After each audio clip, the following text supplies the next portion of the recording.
Think of just some of the people in the Bible who had to wait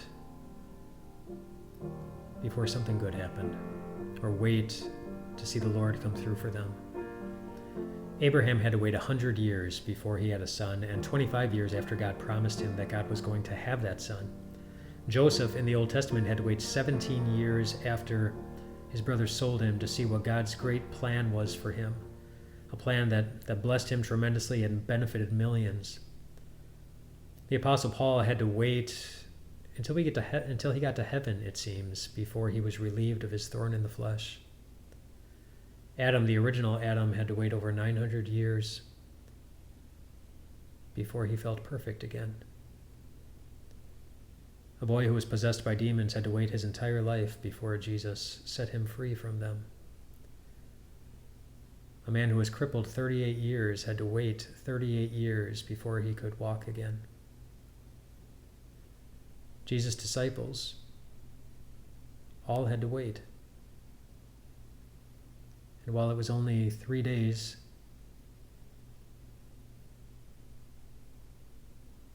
I can imagine how it must have felt like an eternity. After their friend died right in front of them, they had to wait to see that he really is capable of keeping any promise he gives them, even the ones that seem impossible, like living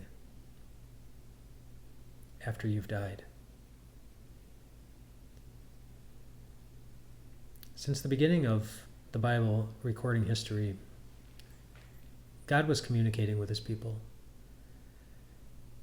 either directly like he did with Adam and Eve, talking with them face to face, or through a prophet or a priest or somebody that God gave a message to and they were supposed to share it with people. But then about 300 BC, God stopped talking.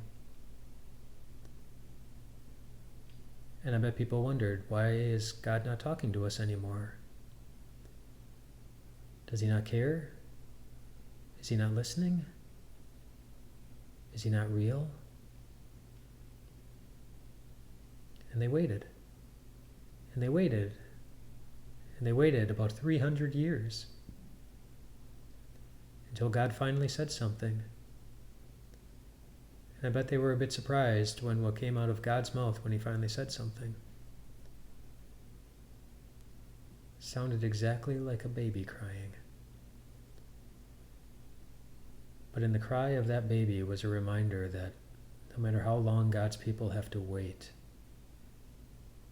for God to keep his good promises, the wait will always be worth it. I don't know what you're waiting for, which promise of God you're holding on to, hoping and praying that he fulfills it, that he does it, that he answers it.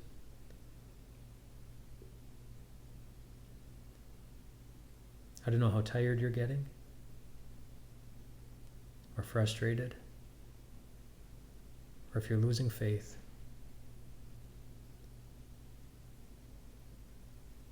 But there's a reason why at the end of Psalm 27, David tells us to wait. Wait for the Lord. Be strong and take heart.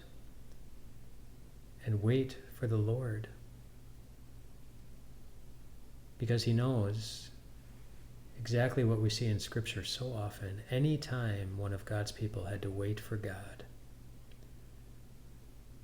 that when you're waiting on a Lord who died for you, who forgave you, who shed his blood to bring you into God's family, when you're waiting on a God who's stronger than death and is able to do anything,